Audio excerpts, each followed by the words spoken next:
Hi, this is doctor Shirisha, working in Ahalya hospital, Guntur.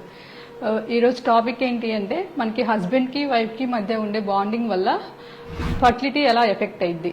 So ఇదేంటి అంటే మనకి హస్బెండ్కి వైఫ్కి స్ట్రాంగ్ బాండింగ్ ఉంది అంటే వాళ్ళ మధ్య ఏంటి అంటే సపోర్టివ్ ఎన్విరాన్మెంట్ ఉండిద్ది. సో దానివల్ల ఏంటి అంటే మైండ్ అనేది డిస్టర్బ్ అవ్వదు. సో దానివల్ల ఏంటి అంటే మనకి స్ట్రెస్ అనేది తగ్గిద్ది. ఆ స్ట్రెస్ తగ్గడం వల్ల ఏంటి అంటే మనకి హస్బెండ్కి వైఫ్కి కమ్యూనికేషన్ అనేది మంచిగా ఉండిద్ది.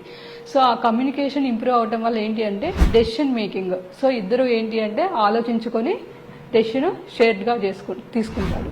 సో దానివల్ల ఏంటి అంటే మనకి ఇంటిమసీ అనేది ఇంప్రూవ్ అయ్యిద్ది. సో ఇంటిమసీ ఇంప్రూవ్ అవడం వల్ల ఏంటి అంటే మనకి ప్రెగ్నెన్సీ ఛాన్సెస్ అనేవి పెరుగుతాయి. సో మనకి ఏంటి అంటే హస్బెండ్ వైఫ్ స్ట్రాంగ్ రిలేషన్ ఉంది అంటే మన మధ్యలోకి ఎవరు వచ్చినా కూడా అది మన మీద ఎఫెక్ట్ అవ్వదు. దానివల్ల ఏంటి అంటే పాజిటివ్ ఎన్విరాన్మెంట్ ఉండి హార్మోన్స్ అనేవి కూడా పాజిటివ్ బ్యాలెన్స్ ఉండి మనకి జరగాల్సిన టైంలో ఎగ్గు రిలీజ్ అవ్వాల్సిన టైంలో ఎగ్గు రిలీజ్ అవటము, సో ప్రొజెస్ట్రాన్ రిలీజ్ అవటము, సపోర్ట్ అవటం ప్రెగ్నెన్సీకి హెల్ప్ అయ్యింది. సో బాండ్ అనేది హెల్దీగా స్ట్రాంగ్గా హస్బెండ్ వైఫ్ మధ్య ఉంటే అది మనకి ప్రెగ్నెన్సీ రావడానికి ఈజీగా ఉండిద్ది. ఫర్టిలిటీ ఛాన్సెస్ బాగా పెరుగుతాయి, ఇంప్రూవ్ అవుతాయి. ఇన్ఫర్టిలిటీ అనేది బాగా డిక్రీజ్ అయిపోయింది.